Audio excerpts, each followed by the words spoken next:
alam semula jadi sangat penting kepada manusia kerana membekakan udara bersih, sumber makanan dan air yang diperlukan untuk kehidupan.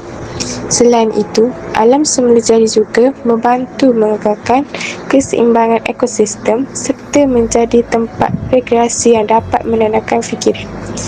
Jika alam sekitar dipelihara dengan baik, generasi akan datang juga dapat menikmati keindahan dan manfaatnya. Biodiversiti ialah kepelbagaian hidupan seperti tumbuhan, haiwan dan mikroorganisma yang hidup di bumi.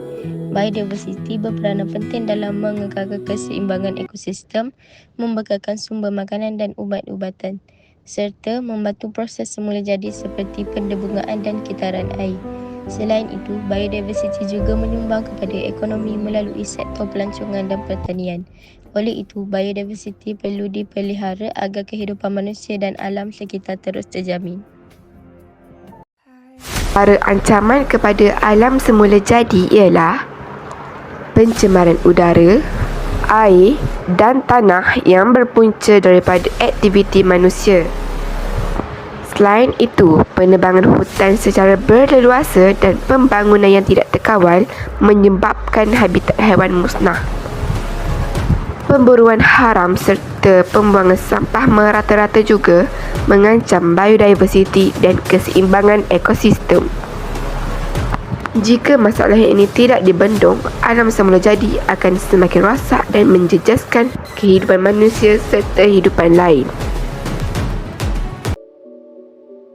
Hutan perlu dilindungi kerana menjadi habitat pelbagai spesies haiwan dan tumbuhan serta membekalkan oksigen kepada manusia. Antara langkah untuk melindungi hutan ialah menguatkuasakan undang-undang terhadap pembalakan haram, menjalankan aktiviti penanaman semula pokok dan mengurangkan penggunaan bahan yang menyebabkan penebangan hutan.